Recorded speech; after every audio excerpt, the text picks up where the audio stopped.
El mismo tiene como disertante al señor vicepresidente de la República, el doctor Gonzalo Aguirre Ramírez, quien tratará el tema en esta oportunidad, la inserción del Uruguay en el mundo.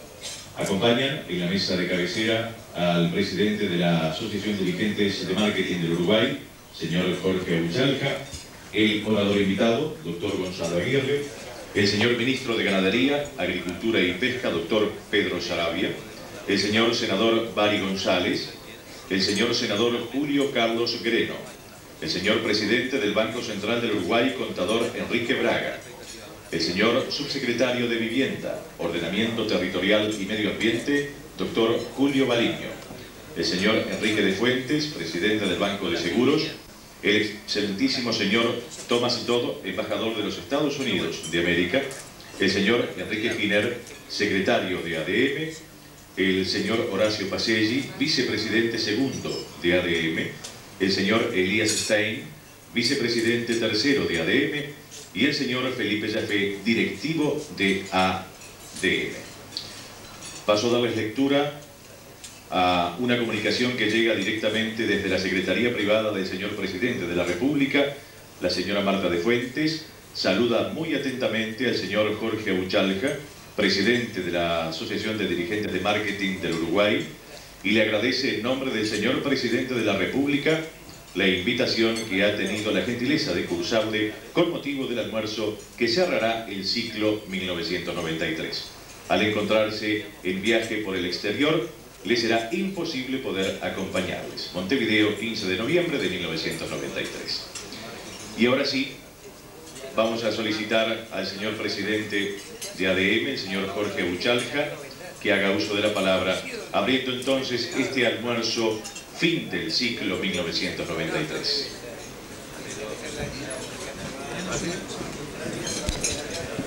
Señor vicepresidente de la República, doctor Gonzalo Aguirre, autoridades nacionales, representantes internacionales, señores presidentes de las cámaras y asociaciones amigas, estimados invitados especiales, queridos consocios, señoras, señores, y en especial un saludo a los alumnos que hoy nos acompañan también de la Escuela de Negocios del Uruguay y al secretario docente, que no lo pude saludar, pero también bienvenido. En nombre del Consejo Directivo de la Asociación de Dirigentes de Marketing, los recibo y los saludo afectuosamente. Me gustaría, si me permiten, como es habitual en nosotros, contarle un poco, ya estamos 24 de noviembre, finalizando el 1993, en qué estamos de nuestras actividades. La semana próxima, nuestro vicepresidente y rector de la Escuela de Negocios, Roberto Goreso, está viajando para las reuniones que se llevarán a cabo del Mercosur Educativo. Nosotros nos mantenemos al tanto de eso. Nosotros, la próxima semana, estamos viajando a Curitiba para la reunión del Foro de Integración del Cono Sur, que también nos mantengo al tanto. Esperemos que en esta próxima reunión podamos finiquitar los contratos con la empresa de computación que va a llevar a cabo el banco de datos que les había hablado en los otros almuerzos, y vamos a poder sí dar ingreso a las empresas que se han afiliado al Foro de Integración y de esa manera poder comenzar las negociaciones a nivel privado. Estamos finiquitando los detalles de nuestra fiesta anual el 11 de diciembre en el Parque Hotel. Están todos invitados. Hola, Jorge Lepra. Están todos invitados. Yo creo que quedan muy pocas entradas a esta altura, pero creo que vale la pena la fiesta. Estamos también recibiendo a la delegación de estudiantes de la Universidad del Norte de Paraguay, que están en nuestro país en visita a la Escuela de Negocios, con uno de los directores de la universidad, el licenciado de la Puente, y tuvimos oportunidad de compartir con ellos, nuestros alumnos y ellos, un momento bastante importante de confraternidad, y no conocían Uruguay ni conocían nuestra Escuela de Negocios. Estamos también comenzando en breve las obras de la planta baja, son 400 metros cuadrados que destinaremos a aulas para la Escuela de Negocios. Entendemos, vamos a sacar 5 aulas, posiblemente 6, y estamos en tratativas de anexar un local que posibilitará 5 aulas más, y eso estamos comenzando en pocos días. Estamos también aquí con ustedes cerrando nuestro ciclo de almuerzos. Para nosotros hemos cumplido en parte los objetivos que nos fijamos con este ciclo de almuerzo. Esperemos que sí, para todos ustedes haya sido satisfactorio.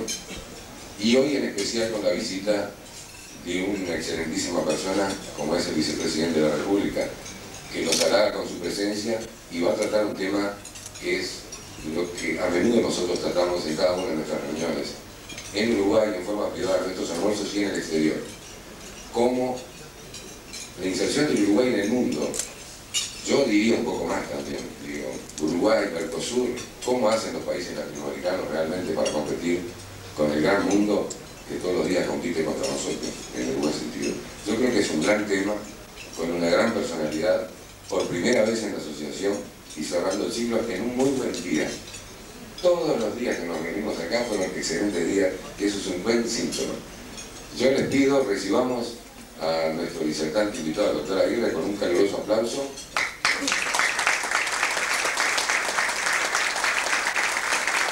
Les deseo a ustedes buen apetito y felicidades si no nos vemos antes del fin de año, que la pasen todos muy bien y el próximo año nos vamos a reencontrar. Gracias.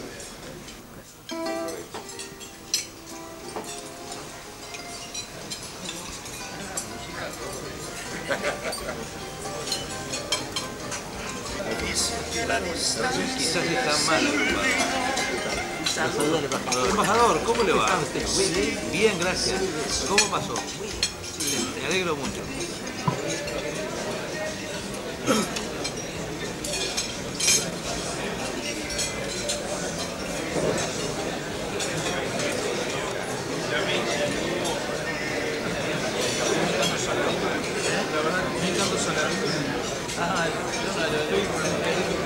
No llegué a la saladita.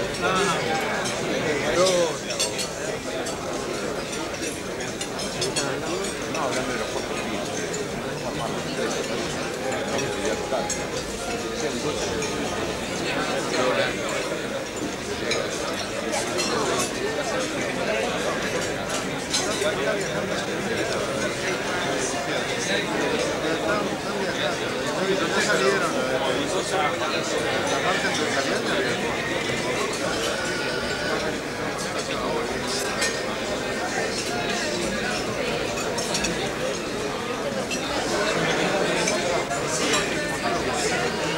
Mientras continuamos con este último almuerzo del año 1993, queremos hacer mención de algunas de las personalidades que se encuentran entre nosotros. Entre ellos el doctor Juan José Diallo Victorinca, presidente de Pluna, el señor César Rodríguez García, presidente de la Cámara de Industrias del Uruguay, el señor Carlos Lampague, presidente de la Unión de Exportadores del Uruguay, el señor Miguel Mariatti, presidente de la Cámara de Denunciantes, el escribano Gustavo Borsari, vicepresidente del Banco Hipotecario del Uruguay, el contador Daniel Assini, director de la Comisión Control de Evasión Fiscal, el señor Raúl Bartolomé Giulia, subdirector nacional de televisión, el señor Federico de Arteaga, director de la Secretaría del Senado, el doctor Juan Arán, secretario del Senado, el señor Dardo Ortiz, prosecretario del Senado, el señor Ambrosio Bertolotti, vicepresidente de la Cámara Nacional de Comercio, el señor Serafín García, vicepresidente de la Cámara Mercantil de Productos del País, el doctor Eduardo Ali, vicepresidente de AUDA, el contador Samuel Blackman, vicepresidente de Andeu, el contador José Luis Sales, director del Centro Nacional de Tecnología y Productividad Industrial, el señor Larry Moody, director general de la Alianza Uruguay-Estados Unidos, el señor Juan Carlos Hernández, presidente del Centro Comercial e Industrial de Pasto, el señor Juan José Zorrilla de San Martín, presidente de la Cámara de la Industria Láctea del Uruguay y presidente de Conapro, el señor Humberto Chiappini, presidente de la Cámara de Industrias Gráficas del Uruguay y director de Galino Hermano Sociedad Anónima, el señor Fernando Alucio, presidente de la Cámara de Empresas Distribuidoras de Correspondencia y Afines y director de Districom, la señora Daniela Chierichetti, presidente de Mujeres en Carrera, la señora Sheila Abaquín, presidente de la Asociación de Secretarias del Uruguay,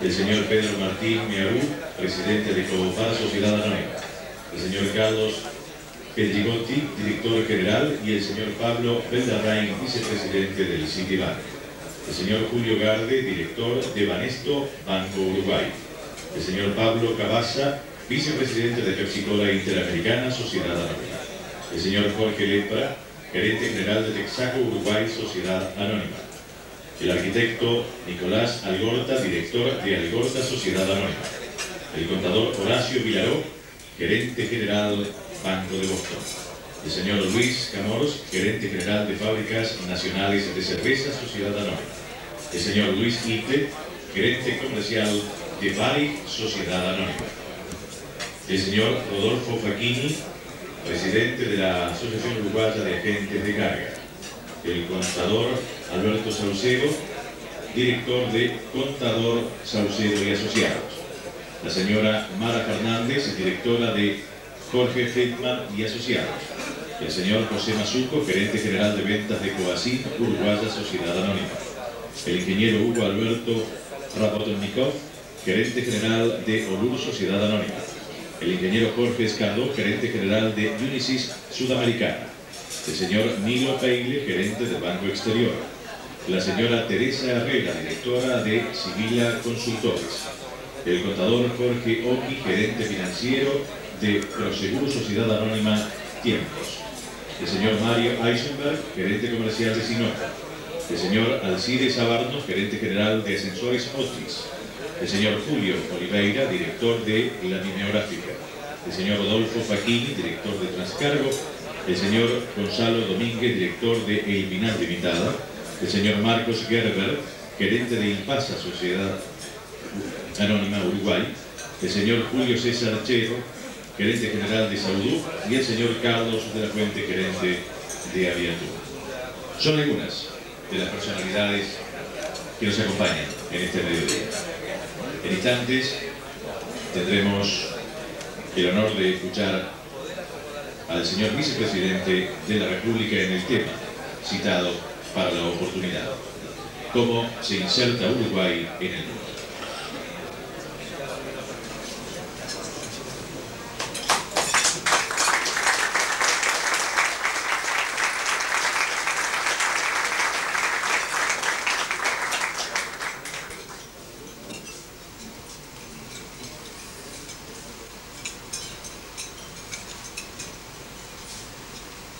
Señor Presidente y señores dirigentes de ADM, señor Ministro de Ganadería, Agricultura y Pesca, señores subsecretarios de Estado, colegas del Senado, señor Presidente del Banco Central del Uruguay, del Banco de Seguros del Estado, jerarcas de distintos organismos públicos, señores presidentes de las cámaras empresariales del país que nos hacen el honor de acompañarnos, señores integrantes del cuerpo diplomático acreditado ante nuestro gobierno, señoras y señores. Mis primeras palabras tienen que ser para agradecer a la Asociación de Dirigentes de Marketing del Uruguay haberme permitido disertar ante un auditorio tan calificado sobre un tema de tanta trascendencia como lo es el Uruguay y su inserción en el mundo. Antes de entrar directamente al tema, quiero hacer una precisión que en cierto sentido puede parecer obvia. Y es que, naturalmente, en parte por el tiempo que se me ha asignado, no puedo entrar en detalles de carácter técnico, sino que trataré de enfocar el tema en sus coordenadas generales. Los grandes principios, la encrucijada en que está el país y las perspectivas que tiene el país en mérito a ello de salir adelante. En segundo lugar, quiero hacer una afirmación que no es habitual en nuestro Uruguay, nuestro país, como a mí me gusta llamarlo, porque nosotros, los que vivimos en el país, la gente del Uruguay, es parte fundamental del país. Una consideración, digo, que no es habitual y que condiciona el enfoque, la forma en que nosotros nos plantamos ante estos temas. el tema de la integración económica a nivel subregional y mucho más el tema de la inserción en el mundo, que configura un desafío aún mayor.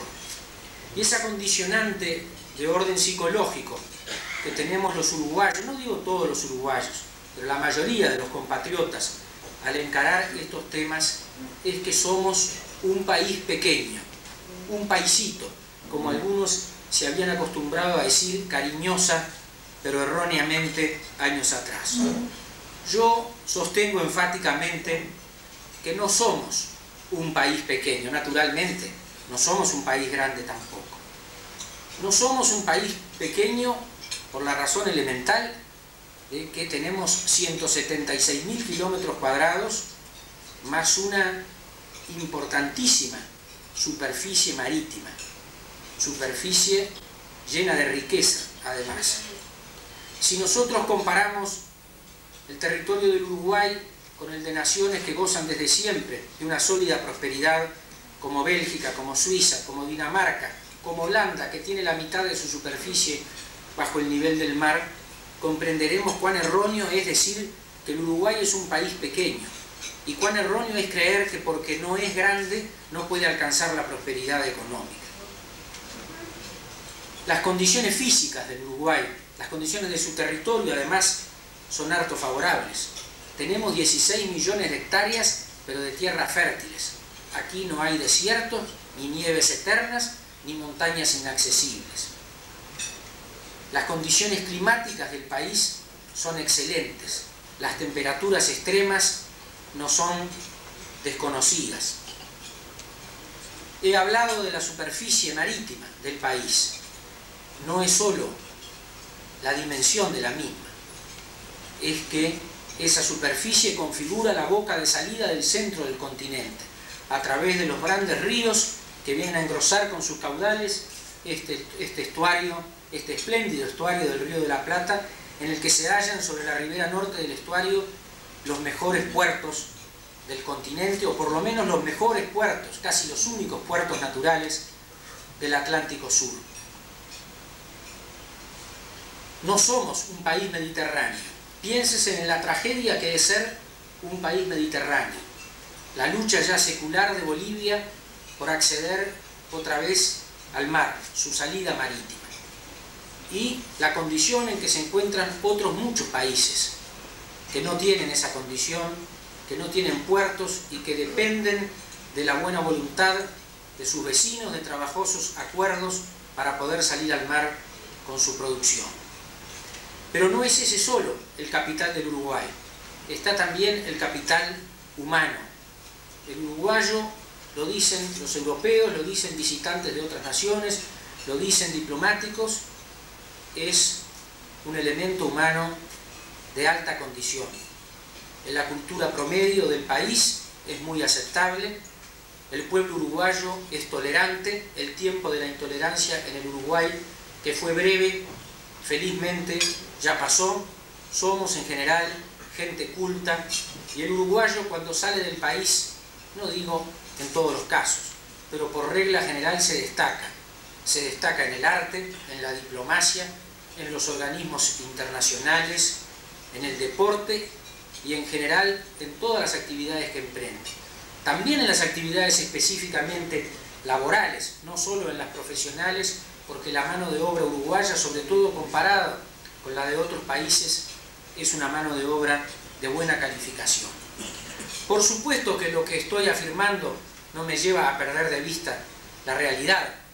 No voy a desconocer que Uruguay, al lado de nuestros dos vecinos de Brasil y de Argentina, es un país relativamente pequeño. Pero la condición de país de menor dimensión geográfica que los vecinos no es óbice a un proceso de integración ni obstáculo insuperable para el desarrollo económico.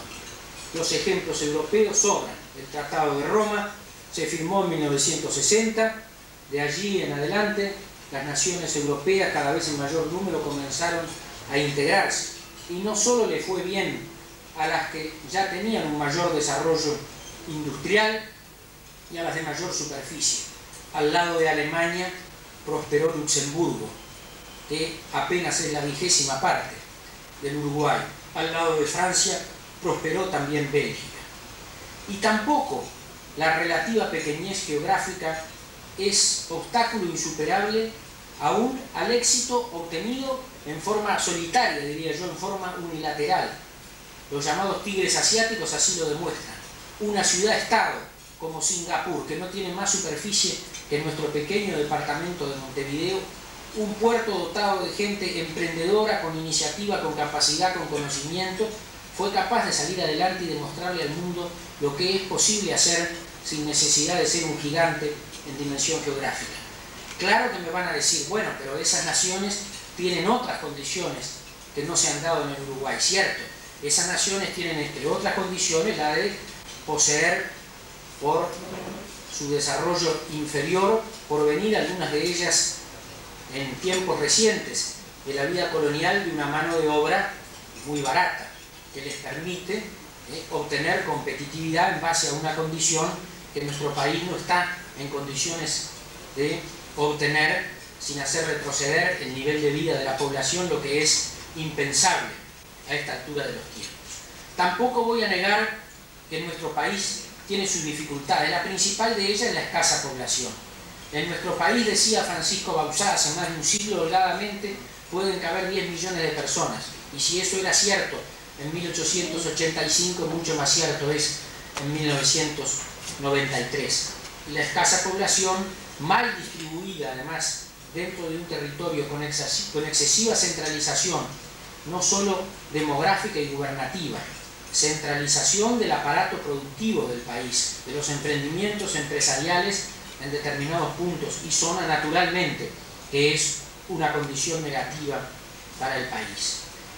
Pero creo yo que la dificultad fundamental que tenemos que superar los uruguayos, el punto de inflexión de nuestro crecimiento económico, de nuestro éxito como nación, no reside en las carencias que he señalado, con ser muy cierto que esas carencias son reales.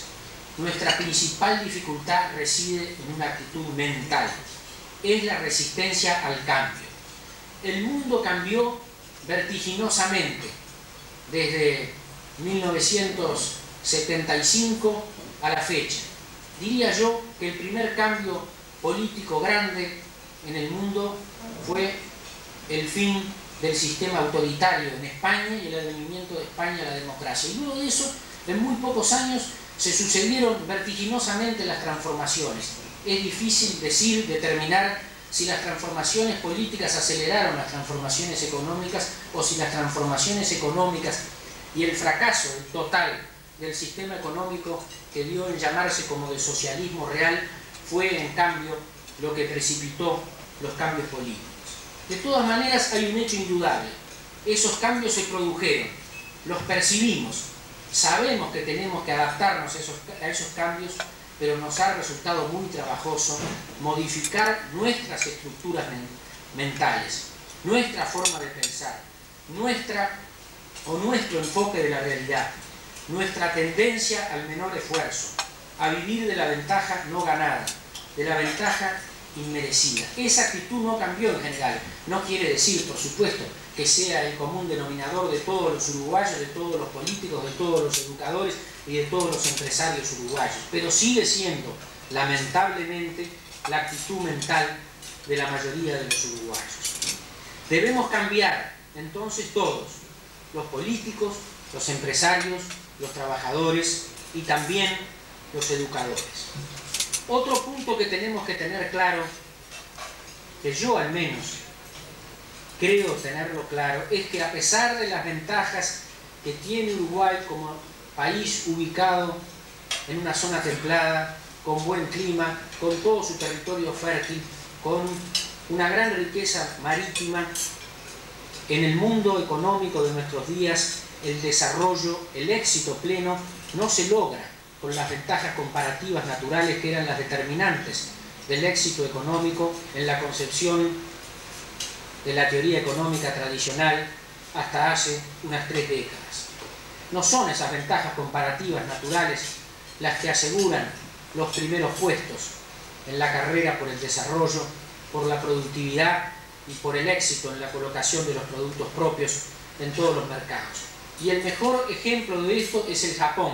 Y no tengo que decir por qué, porque todos sabemos que el Japón, al lado de la mayoría de las naciones, no tenía y no tiene ventajas comparativas naturales. Claro que no vamos a abominar las ventajas comparativas naturales, sirven, pero no bastan.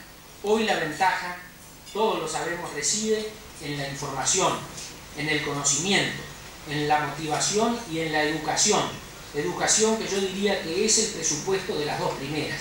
Es decir, no puede accederse a la información y al conocimiento con gente que no tiene una educación orientada hacia el logro de esos objetivos. Son estas condiciones lo que alguien ha dado en llamar en nuestros tiempos los insumos de la nueva economía. Y la lucha por la competitividad tiene en el conocimiento, qué duda cabe, uno de sus factores definidores, si no el principal. Por eso, en los días que corren, el valor agregado a la producción industrial, la mayor productividad, se logra con menos mano de obra, pero más calificada. Es decir, gente con mayores conocimientos aplicados a los procesos productivos que tiene que desarrollar. El recurso humano es hoy el que hace la diferencia. Todo lo que termino de expresar se produce en un proceso de interacción recíproca. Es causa, pero en parte también es consecuencia de esa transformación en los procesos productivos, de esos nuevos insumos de la economía de los tiempos que corren. Los grandes cambios políticos y económicos operados en el mundo se producen por esa transformación de los procesos productivos, pero también ocasionan, hacen imprescindible esa transformación de los procesos productivos. Y a saber, esos grandes cambios políticos y económicos, en mi opinión, son los siguientes. El mundo bipolar de 1950, con el predominio indiscutible de los Estados Unidos de América, se ha transformado al llegar a la década de 1990 en un mundo irrevisiblemente multipolar. La gran nación, ejemplo de democracia para el mundo entero, pasó a convertir su liderazgo, si es que no lo perdió parcialmente, su liderazgo productivo, comercial y tecnológico. Todo esto fue acompañado de una transnacionalización de la economía mundial, o como otros estudiosos le llaman, de la globalización de la economía mundial, que principió por la transnacionalización de la producción, del comercio, de las finanzas y de las comunicaciones. El cambio tecnológico, que en sus grados más avanzados ha sido capaz de transformar todo el sistema productivo y generar un nuevo paradigma tecnológico fundado en la microelectrónica y en la informática. Reestructuración productiva, que en nuestro país, en nuestro Uruguay, recién comienza a perfilarse tímidamente. La inserción externa, es decir, en el mundo, que es el tema de mi disertación, que la estamos comenzando a lograr quizás sin darnos cuenta de ello, quizás sin percibirlo en el esfuerzo que estamos haciendo. Para una instancia anterior estamos creando las condiciones para podernos insertar competitivamente en el mundo. Naturalmente, la formación de los bloques económicos regionales y subregionales, que es el signo de la hora a lo largo y a lo ancho del planeta, paso que nosotros ya dimos, por lo menos en lo jurídico. Creamos, a través del Tratado de Asunción, el Mercado Común del Sur. Hacia él caminamos, parcialmente ya está en vigencia, como luego lo voy a expresar. En cuarto lugar, la liberalización y la desregulación de la economía, que está en marcha en nuestro país, venciendo resistencias, venciendo conceptos anacrónicos, pero que indudablemente está en marcha. Por último, la reforma del Estado, que no se discute como una necesidad impostergable entre los estadistas lúcidos, entre los pensadores con formación y entre los empresarios capacitados y actualizados, pero que lamentablemente, todos lo sabemos, en nuestro país marcha despacio. Y marcha despacio por lo que ya dije, por la resistencia a cambiar los hábitos mentales. El Uruguay, en este marco que he descrito, ingresó al Mercosur, lo que generó una gran coincidencia nacional en los años 1990 y 91. ¿Por qué?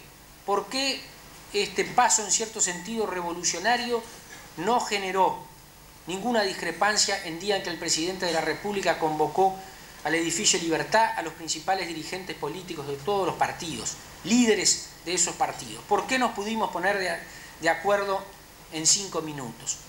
¿Por qué en el Parlamento, donde todo se discute, a veces con exceso, lo reconozco sin violencia, el Tratado del Mercosur se discutió sí, pero para que a la hora de la votación se generara una unanimidad en cierto sentido sorprendente?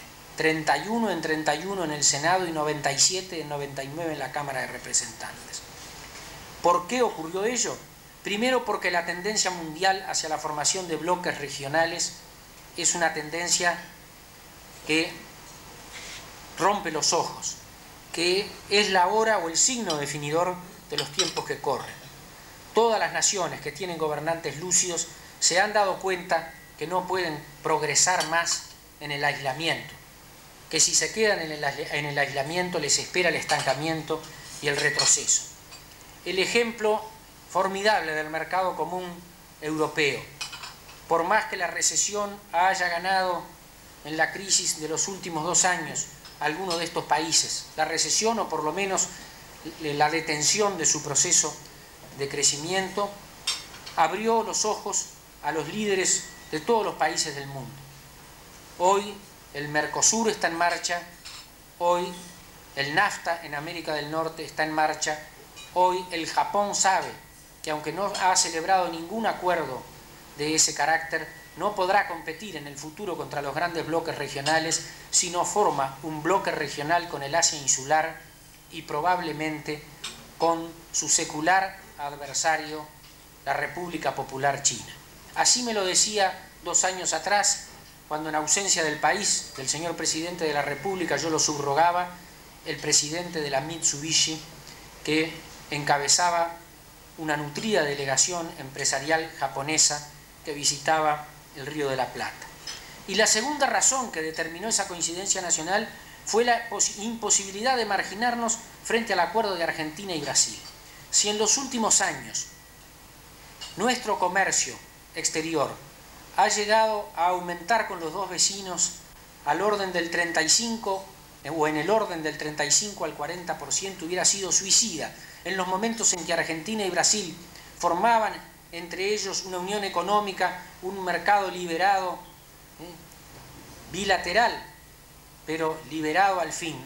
Competir con los 2 vecinos, es decir, pretenderle exportar a Brasil con las trabas arancelarias y no arancelarias los mismos productos que la Argentina le iba a exportar sin traba alguna, y pretenderle vender a la Argentina con esas trabas los mismos productos que el Brasil le iba a vender sin traba alguna. No se precisaba ser clarividente, no se precisaba en verdad ser un estadista para entender que no teníamos opción. Era, como dicen a veces los muchachos de nuestros tiempos, sí o sí. Teníamos que entrar en el Mercosur y lo hicimos. Ello supone un formidable cambio cualitativo en 2 aspectos. Primero, en el cambio económico, porque fenece, desaparece el doble papel histórico de la aduana. En el siglo pasado y aún durante varias décadas del presente, la aduana era la renta principal de los estados porque los sistemas impositivos no habían evolucionado, no se habían sofisticado. Lo más fácil era decir, cuando viene el producto del exterior le cobro un impuesto alto en la aduana y aquí financio el funcionamiento del Estado. Y además cumplía el otro cometido o el otro objetivo muy fácil de entender, que era el rol proteccionista. El impuesto aduanero defendía a la incipiente industria local o a las artesanías locales, que ni siquiera eran industrias, en el siglo XIX, cuando íbamos saliendo de la etapa colonial. ¿Y a qué nos condujo esta concepción? Nos condujo al país encerrado, replegado sobre sí mismo. Un absurdo siempre y en cualquier caso, porque aunque hoy nos digan las grandes naciones siguen haciendo proteccionismo, sí, pero lo hacen ellas en el marco de una liberalización del comercio con mercado ampliado, como lo hace el mercado común europeo. Es decir, el mercado común europeo se defiende del Japón y de los países productores de productos agrícolas, pero no se defiende Francia de España ni Italia de Gran Bretaña. Entre ellos comercian libremente y han ensanchado naturalmente de modo formidable su propio mercado, generando una prosperidad que era impensable cuando terminó la Segunda Guerra Mundial. Así que el país encerrado sobre sí mismo, el proteccionismo practicado a escala individual de una nación, fue en cierto sentido un absurdo siempre, porque ningún país se puede autoabastecer totalmente a sí mismo. Pero mucho más es un absurdo cuando no hay mercado interno. Y en el Uruguay, aunque digamos lo contrario, un mercado interno de 3 millones de habitantes prácticamente no es un mercado.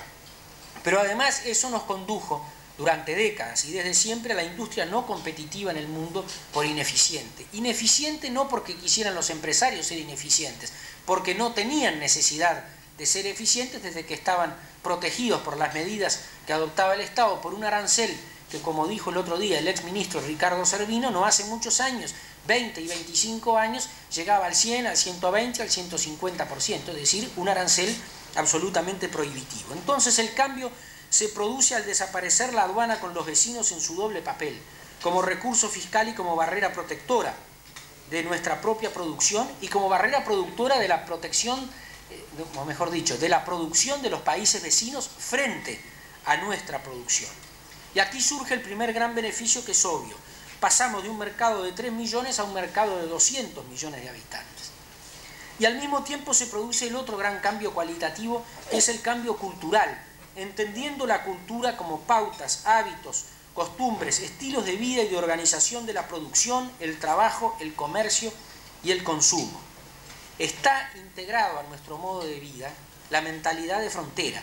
El país fue marca fronteriza desde los tiempos coloniales, era marca fronteriza, y para eso se instaló aquí el conquistador español entre el imperio colonial español en esta zona del mundo y el imperio colonial portugués. Pero al desaparecer las aduanas, todo el país será frontera, desde ese punto de vista, porque no habrá más aduana con los vecinos. Sí, habrá aduana con Francia y con el Japón y con los Estados Unidos, pero no con el Brasil, la Argentina y el Paraguay. Y por consiguiente no habrá más contrabando. Esto lo he dicho en muchos puntos del interior del país y me miran con cara de incomprensión o diciendo: pero Gonzalo Aguirre es ingenuo, se volvió tonto, cree que va a combatir el contrabando porque se hizo un tratado. ¿Pero en qué consiste el contrabando? El contrabando consiste en pasar por la aduana sin pagar el impuesto aduanero, no digo cómo porque todos sabemos cómo se hace, o en no pasar por la aduana, pasar por otro punto de la frontera, lo que es aún más barato, aunque es más riesgoso. Pero si no hay impuesto aduanero, ¿quién se va a tomar el trabajo de eludir la aduana? En la aduana habrá un registro burocrático, un registro estadístico. Pasaron tantas mercaderías para un lado y para el otro, tantos seres humanos para un lado y para el otro, tantos automóviles para un lado y para el otro. Pero no habrá nada más que eso. Por consiguiente, el comercio, los productores, la industria, deberán adaptarse a esta nueva realidad. Y la gente no va a pensar más: me voy a vivir a Rivera porque ahí la vida es más barato, porque en la ciudad binacional que es Rivera no hay frontera, es una línea imaginaria y compro donde es más barato según las alternativas del cambio. Eso no va a tener más sentido porque se va a comprar tan barato en Rivera como en el Sauce, como en Punta del Este, como en Artigas. Y a su vez los brasileros y los argentinos les resultará tan barato comprar en Santa Ana como en Porto Alegre o en Río de Janeiro, y a los argentinos tan barato comprar en Concordia como en Buenos Aires, como en Santa Fe, como en Córdoba. Entonces estamos ante esta nueva realidad y debemos adaptarnos. Si yo razono como empresario, o si razonara como gobernante pensando que el país es una sola gran empresa, que por suerte no lo es desde el punto de vista productivo y no debe serlo, ¿cuál tendría que ser mi razonamiento? Al cesar la protección, debo ser más eficiente, con menores costos, tanto para ganar el mercado interno de los países socios frente a su producción local, como para defender mi producción frente a la de los países socios que ingresa ahora sin trabas al país. Esa necesaria mejora de la competitividad supone imprescindibles decisiones del Estado y de los empresarios para bajar esos costos, adquirir nueva tecnología, así como ganar en eficiencia y en calidad del producto.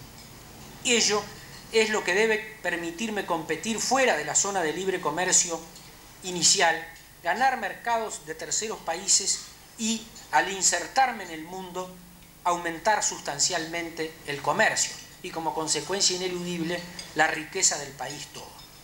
La inserción en el mundo, que es el tema que yo quiero plantear, por consiguiente es el objetivo final. Si no es así, el país salta de un mercado de 3 millones a un mercado de 200 millones. Es un avance, por cierto, importantísimo. Es mucho mejor que lo anterior, lo que vivimos durante décadas, pero luego el país se queda encerrado en el mercado de 200 millones y ese no puede ser el objetivo final.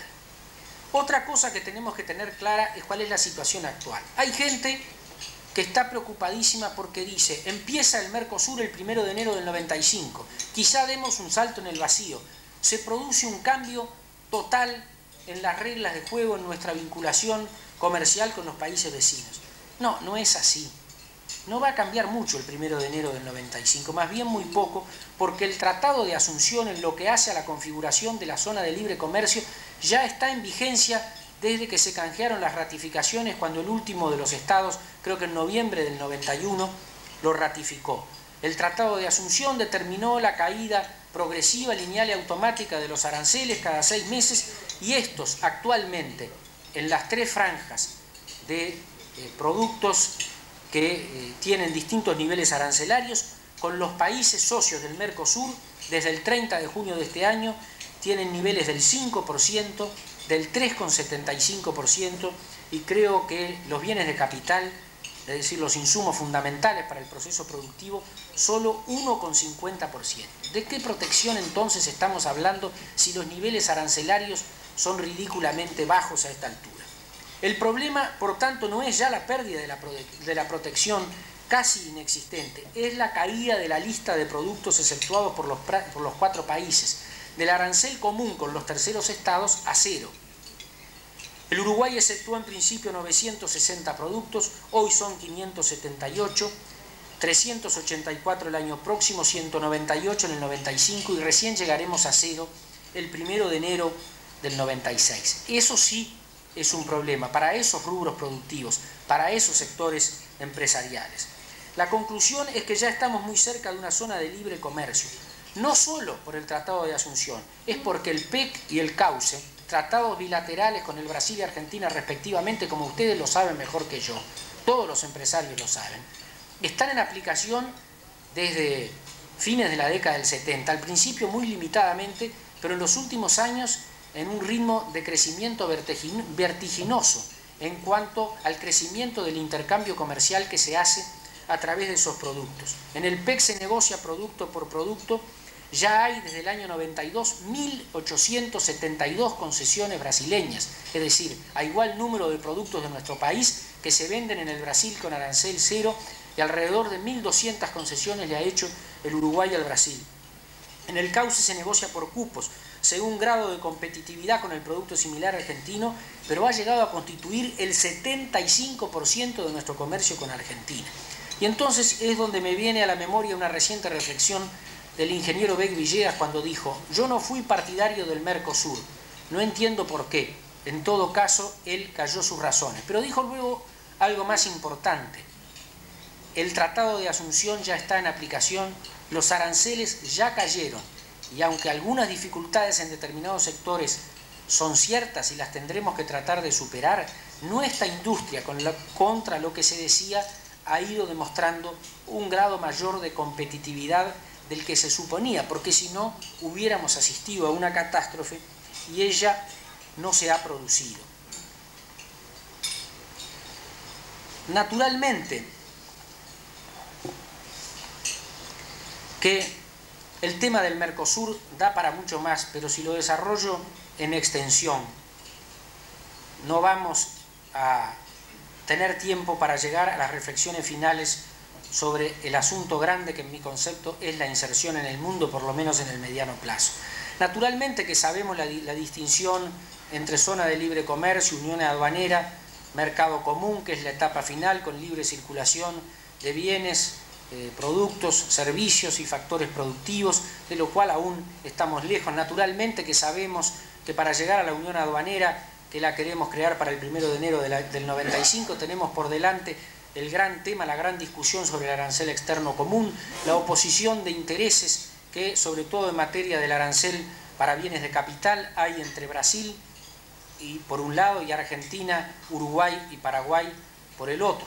Entonces no voy a llover sobre mojado, a decir algo que todos sabemos, a reiterar algo que todos los días está en los comentarios de los economistas, de los gobernantes y aún en las noticias telegráficas. Pero no ignoramos el problema actual, no queremos ser cautivos de la industria brasilera. Pero en el peor de los casos, y esto lo quiero afirmar, la zona de libre comercio es un gran progreso igual y un paso importante en el camino de la inserción en el mundo. También, naturalmente, lo sería culminar exitosamente la ronda Uruguay del GATT. No podemos, desgraciadamente, ser demasiado optimistas en este aspecto, luego de 7 años largos de negociaciones que no han conducido a una perspectiva del todo favorable cuando estamos ante la inminencia de la conclusión de la ronda. Pero quiero pasar, porque el tiempo va transcurriendo, al tema central o el capítulo final de la exposición. ¿Cuáles son las condiciones de la inserción en el mundo? De la inserción de nuestra economía, de la adquisición de competitividad para ir a luchar de igual a igual con otras naciones en los mercados mundiales. Hay una precondición, digo yo, que obra como acicate y viabiliza la inserción. Y esa precondición es precisamente la integración subregional, el Mercosur. Esa etapa estamos tratando de transitarla y de hacerlo exitosamente. Pero se nos dice por algunas personas, creo yo, desde ciertas posiciones ideológicas que no comparto. Hay etapas previas que permitirán acumular esfuerzos. Es decir, primero es la integración subregional, luego la integración regional de toda América Latina, recién luego la inserción en el comercio internacional, pero no a base de apertura unilateral al mundo, que puede ser suicida. Nosotros, sobre este tema polémico, creemos que oponer la inserción en el comercio mundial al Mercosur puede ser un paralogismo de falsa oposición, como decía el maestro Carlos Baferreira. En nuestra opinión debe haber Mercosur y progresivamente debe haber también inserción en el mundo. Y esta se logrará no solo por la apertura unilateral al mundo, sino por la competitividad de nuestra producción y nuestras industrias. Claro, sin competitividad, la apertura unilateral, ahí sí estoy de acuerdo, sería funesta. ¿Y cuáles son las otras condiciones para obtener la competitividad? Como todos sabemos que hay diferencias entre las naciones, la obtención de la competitividad en cierto aspecto pasa por la eliminación de esas diferencias cuando son en nuestro perjuicio. Así, la estructura tributaria, el nivel de presión fiscal, la forma en que asignamos los recursos, la capacidad y la actitud de los empresarios y de los trabajadores y el sistema educativo. Estas variables influyen en las decisiones de las empresas. Una empresa decide quedarse en el país o irse, expandirse o replegarse. Y en la medida en que hace o no hace esas cosas, o deja de hacerlo, generan las empresas empleos genuinos o no generan empleos genuinos. Entonces, los gobernantes, y todos, no solo los gobernantes, debemos mirar estas diferencias y decir, si queremos que nuestro empresariado a todos los niveles sea competitivo, no podemos someterlo a condiciones desiguales y perjudiciales de competencia. Claro que eso es muy fácil decirlo, pero el aparato del Estado se sostiene con recursos. Es fácil decir, hay que bajar la presión fiscal, es muy difícil hacerlo. Eso yo lo reconozco sin violencia, pero planteo el tema conceptualmente como es, con costos excesivos cargados por el Estado, no digo por este gobierno, cargados por el Estado uruguayo desde siempre o tradicionalmente, se hace muy difícil eliminar esas diferencias. Hay otras variables básicas. La reforma del Estado, de lo que ya hablé anteriormente, es inevitable o es imprescindible porque no se pueden trasladar ineficiencias, es decir, cargar en los costos y por consiguiente en los precios cuando salgo a competir en los mercados internacionales las ineficiencias del Estado. Un sistema de seguridad social obsoleto y tremendamente oneroso, un combustible artificialmente encarecido en virtud de un monopolio fiscal que no va a existir más en el Mercosur porque es una restricción no arancelaria que debe desaparecer, y otras ineficiencias que no voy a señalar para no alargar mis palabras. Por otra parte, en la reforma del Estado tenemos que tener en cuenta que se integra el país en su conjunto, es decir, no se integran los empresarios del sector agropecuario o del sector industrial, no se integra la industria de los lácteos, la industria del vidrio y la industria textil, no, se integra todo el país, como se integró toda Francia, toda Alemania, toda Bélgica y todos los países que están en el mercado común europeo. Otro tema fundamental es el funcionamiento del mercado laboral. El recurso humano es el de menor movilidad internacional. Actualmente, lo dicen quienes han estudiado el tema, y así fue tradicionalmente, creo también, salvo en los principios del siglo, donde hubo formidables y masivas corrientes migratorias de Europa hacia América, migran solo las personas de gran formación, de capacidad intelectual muy superior, lo que algunos llaman los cerebros, y migran los que carecen de esas condiciones, carecen de las condiciones mínimas, no pueden ingresar en el mercado laboral de su propio país, entonces buscan encajar en los mercados laborales de otros países, es decir, migran los marginados, y estos cada vez menos en función de los rebrotes nacionalistas que desgraciadamente se están produciendo en muchas naciones. Otro aspecto importante que hay que tener en cuenta es que las inversiones son la fuente principal de empleo, de generación de nuevos emprendimientos empresariales. ¿Y en dónde se van a radicar? Naturalmente en los países cuyo sistema laboral permita reasignar los recursos humanos, tanto en el sector privado como en el sector público, que permita reasignar esos recursos con la mayor flexibilidad y con menor costo. Donde no hay esas posibilidades es difícil que se radiquen nuevos capitales y se promuevan nuevos emprendimientos empresariales. Pero el sistema laboral, además de su marco, tiene que tener presente que al aumento de la productividad se llega por la aptitud de la mano de obra, es decir, por su capacitación, pero además por la motivación de la mano de obra. Fácil es reemplazar maquinarias obsoletas, pero difícil es cambiar actitudes anacrónicas, tanto del empresario como de los trabajadores. De allí la importancia del sistema educativo y de su orientación, para que la gente, cuando va a ingresar al mercado laboral, cuando va a transformarse en empresario, tenga ya la estructura mental adecuada para no transformarse en un obstáculo para el progreso del país y para la competitividad de las empresas. Por último, quiero señalar en mi concepto cuál debe ser la estrategia de la integración y de la inserción en el mundo. No se trata, por supuesto, de llenar estos objetivos de cualquier manera. Debe existir una orientación definida, servida por una estrategia que tenga claros cuáles son sus objetivos.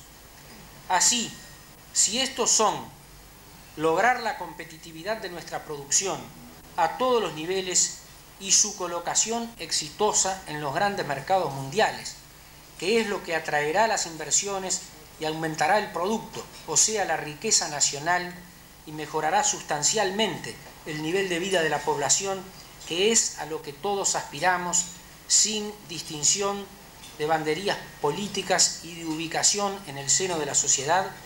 Dicha estrategia deberá ser, en primer lugar, de especialización productiva, es decir, apostar no a la cantidad, que por razones obvias es muy difícil de alcanzar en el Uruguay, sino a la excelencia, apostar a los productos con mucho valor agregado y destinados no solo a los mercados de alto poder adquisitivo, es decir, destinados a todos los mercados, pero sin excluir en modo alguno a los mercados de alto poder adquisitivo, a lo que algunos llaman los nichos de mercados que tienen ese poder. En segundo lugar, la estrategia deberá apuntar a la incorporación selectiva de tecnología, es decir, no de cualquier tecnología, sino de la que se adapte al proceso de especialización productiva elegido, lo que implica definir qué proceso de innovación tecnológica se seguirá.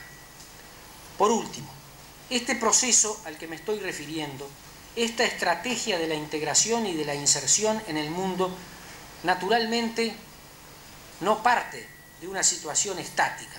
Como todo proceso es naturalmente dinámico. No se parte en el Uruguay de nuestros tiempos de cero. La especialización productiva y la innovación tecnológica ya comenzó. Hay empresarios que tienen claros los objetivos. Hay empresarios que ya han comenzado a transitar este camino.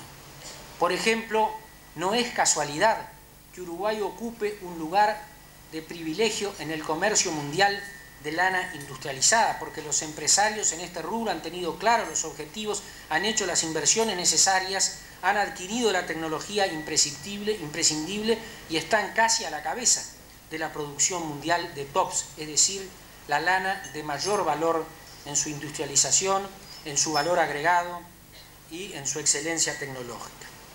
Pero a los adelantados, a los lúcidos, a los innovadores, a los responsables, deben seguirlos los demás, que son muchos. Y el Estado no puede marginarse de este proceso. No somos de los que creen que la mejor política del Estado es no tener política en estas materias. No, el Estado aquí y en todas partes del mundo, aunque diga lo contrario, siempre tiene políticas. El Estado debe orientar, debe controlar y debe cooperar con los agentes privados en la apertura de los mercados. No fue con prescindencia del Estado que nuestro Uruguay abrió en 1988 el mercado chino, que es potencialmente el mercado más grande del mundo. No fue con la prescindencia del Estado que se hizo eso, fue una decisión del Estado de restablecer las relaciones diplomáticas cuya inexistencia configuraba un acto de miopía, y fue con la persistencia de esa voluntad estatal o en ejecución de ella que nosotros junto con el canciller visitamos este año China y reiteramos o renovamos el primer acuerdo comercial y lo ampliamos a través de varios anexos, acuerdo comercial que se había suscrito en 1988 y que nos abrió ese mercado que es uno de los pocos con el cual Uruguay en estos momentos tiene una balanza comercial favorable. Y es porque el Estado debe tener esa presencia, orientar y cooperar con los agentes privados, que el presidente de la República viaja mañana a China con algunos ministros y con un cúmulo de empresarios a conocer e incentivar la vinculación con ese gran mercado. En conclusión, y con esto ahora sí termino, yo soy optimista quizá por temperamento, por formación intelectual y además porque he visto a otros países con mucho menos condiciones que el Uruguay, devastados por las guerras, devastados a veces por desastres naturales, salir adelante, pasar de las últimas posiciones en la competencia mundial por el progreso económico, por la excelencia en el nivel de vida, a los primeros lugares. Si otros lo han logrado, ¿por qué no lo va a lograr el Uruguay? Pero reconozco que se requiere un gran esfuerzo nacional y pongo el acento en este calificativo. Que todos asuman o asumamos nuestras responsabilidades, gobierno y oposición, es decir, todo el espectro político, empresarios y trabajadores, educadores y educandos. Solo así nuestro querido Uruguay saldrá definitivamente adelante. Muchas gracias.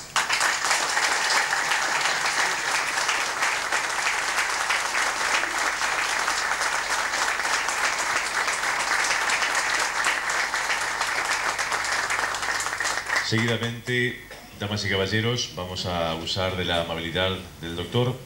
Vamos a formularle algunas preguntas. Les digo que si alguno de los presentes desea formularle al vicepresidente de la República alguna consulta, puede hacerlo a través de las secretarias de ADM, que les proveerán del material necesario. La primera pregunta, doctor. ¿Cómo ve usted el futuro de las zonas francas una vez implantado el Mercosur? Bueno, es una pregunta que se las trae, porque tiene complejidades jurídicas y políticas. Yo no me considero un experto en el conocimiento del Tratado de Asunción, pero creo que el Tratado de Asunción no prohíbe ni elimina las zonas francas, por lo menos no lo hace directamente. Y creo que en ello fue fundamental una consideración de orden político y otra de orden económico. Una consideración de orden política que es obvia es que las zonas francas, antes de que las hubiera en el Uruguay, o por lo menos que las hubiera dentro del marco de la última ley del año 87, creo que fue, ya las había y muy exitosas en ciertas zonas de Brasil, en algunas zonas de la Argentina, y son una de las razones del progreso económico en Paraguay. Por lo tanto, hubiera levantado grandes resistencias a nivel interno eliminar las zonas francas. Esa creo que fue la razón política. La razón económica es que las zonas francas son un instrumento válido y muy interesante para atraer inversiones de afuera del mercado subregional, como ha dado en llamarse.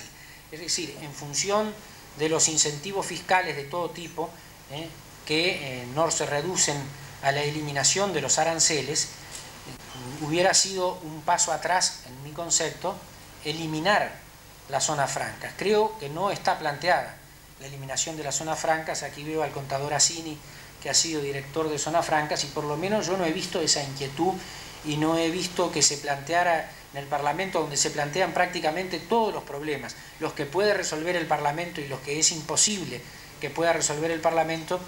No he visto planteada esta inquietud. Y digo eso aunque no soy de la escuela de aquel presidente de Chile que, según decía mi abuelo don Juan Andrés Ramírez, le dijo a su sucesor: mira, tú no te preocupes. Él había cumplido dos periodos como presidente de la República. Tú no te preocupes, porque los asuntos de Estado son de dos clases: los que se resuelven solos y los que no los resuelven ni Dios ni el diablo. Señor vicepresidente, ¿usted cree que la apertura comercial en cuanto a importaciones se refiere debe ser total o debe ponerse trabas arancelarias a aquellos productos que vienen subsidiados de otros países? Bueno, aquí corro el riesgo de entrar en colisión con algunos integrantes del equipo económico, que si bien nunca hablé puntualmente de ellos sobre este tema, creo que son partidarios de una apertura comercial bastante irrestricta. Referido a la isla Martín García, ¿no debería existir una política exterior definida de acuerdo nacional que trascienda lo personal y lo partidario, para así dar una imagen coherente del país, doctor? Y la última pregunta. Bueno, eso habría que preguntárselo al profesor Juan Pibel de Bota, que es el experto en el tema, y de quien me considero tributario en esta materia y en otras. Pero yo creo que sí, que debiera haber una política nacional en esta materia. Entre otras razones porque desde que salimos del periodo de facto se ha dicho, y creo que se ha dicho con acierto, y creo que eso le da una buena imagen al país, que la política exterior es una política de Estado. Es decir, que es una política que pasa por encima de los vaivenes de la sucesión de los gobiernos y que tiene que tener una orientación definida. Y yo creo que en este tema el país tomó una decisión. Lamentablemente esa decisión no fue discutida, porque la decisión se adoptó en un momento en que no había parlamento democrático, en un momento en que los partidos políticos no se podían expresar y prácticamente no hubo debate. Había quienes creían, conociendo los antecedentes del tema, que ciertos aspectos del tratado eran inconvenientes para el país. Había otros que creían que era conveniente. Naturalmente, que el tratado tuvo una virtud que nadie puede desconocer. Terminó un pleito secular con la República Argentina, eliminó un motivo de periódica fricción con el país vecino. Eso nadie puede dejar de reconocerlo. Pero desde el momento en que es un hecho irreversible, yo creo que en esta materia el país ya tiene una política, que es aceptar el tratado y aplicarlo. Se podrá ser más entusiasta o menos entusiasta del tratado. Se podrá criticar a quienes los negociaron o se podrá no criticarlos. Pero no parece a esta altura de los tiempos que podamos dar marcha atrás y volver al statu quo de indefinición que existía anteriormente a noviembre de 1978. Por consiguiente, concluyo, para mí la política existe, el país la ha aceptado, es la que emerge del tratado y por ahora al menos se va a seguir aplicando. ¿Cómo es posible que, mientras se debate tanto acerca de la inserción del Uruguay en el mundo, se le dé tan poca importancia a la formación de profesionales adaptados a las necesidades reales de las empresas? Por ejemplo, se ha eliminado la materia marketing de la Facultad de Ciencias de la Comunicación. Bueno, yo me hago la misma pregunta. en este ámbito no se debería hablar de campañas electorales. Puedo decir que hace 4 años, en distintas tribunas, el presidente de la República, que no lo era, y yo, que no ocupaba este cargo, dijimos que había que transformar el sistema educativo, entre muchas otras cosas, precisamente para adaptar a los que terminan su formación en una o en otra etapa, con mayor o menor profundidad, a su necesidad de insertarse en el mercado laboral y a la necesidad de ese mercado laboral de contar con los técnicos adecuados. Nosotros, por ejemplo, decíamos, menos formación humanística, que nadie le va a negar sus virtudes, y más formación práctica. Menos abogados, menos escribanos, menos contadores, con el perdón de los abogados, contadores y escribanos presentes, y más ingenieros químicos, expertos en ciencias de la administración, expertos en informática, ingenieros en computación y, como dice usted también, expertos en ciencias de la comunicación y en marketing. Ocurre también que la transformación del sistema educativo en nuestro país, una transformación a fondo, choca con 2 problemas. Una es la que señalaba al principio, la resistencia al cambio. Cuando se transformaron los planes del ciclo básico, allá por 1987, se levantó una tormenta de los docentes que dijeron: no, estamos en el mes de enero, no tenemos tiempo de adecuar los planes a unos cursos que van a empezar en marzo. El presidente del CODICEN, y lo nombro nuevamente, el profesor Pibel Devoto, me dijo: claro, dicen eso, pero es un pretexto, porque si hace 25 años que dan la clase de la misma manera, tienen que reciclarse ellos, tienen que actualizar sus esquemas pedagógicos, tienen que volver a estudiar, y lo más cómodo es no hacerlo. Esa es una de las dificultades. La otra dificultad, en mi concepto, es la autonomía de la enseñanza llevada a sus últimos extremos. Yo, en uno de los anteproyectos de reforma constitucional, puse que determinados artículos que se refieren a los entes autónomos docentes salían de la Constitución para poder ser transformados por ley, para flexibilizar el esquema de nuestras instituciones y poderlo adaptar en estas y en otras materias a los tiempos que corren. Allá salió un conocido universitario a decir: qué barbaridad, quieren atacar la autonomía de la universidad. No, no queremos atacar la autonomía de la universidad. Queremos que la autonomía de la universidad esté al servicio del país y no al servicio de la universidad. Queremos que, si la Facultad de Ciencias de la Comunicación elimina los cursos de marketing, de formación de expertos en marketing, como eso es un retroceso para el país, haya un responsable político al cual se le pueda llamar y decirle: pero señor, usted está transitando en sentido contrario al que debe transitar el país. Así que yo comparto el sentido de la pregunta. Si nuestro gobierno no ha avanzado rápido en esta materia, como parte de él, entono el mea culpa correspondiente. Creo que es una de las cosas en las cuales estamos en deuda con el país. Pero señalo, es un formidable obstáculo el de los hábitos mentales de los propios educadores y el obstáculo jurídico de la autonomía, transformado en bandera casi política y no en un principio técnico de especialización y de asignación de competencias. Solo nos resta, doctor, reiterarle nuestro agradecimiento por su presencia en este último almuerzo del año 1993. Nuevamente, muchísimas gracias a Belén y a todos.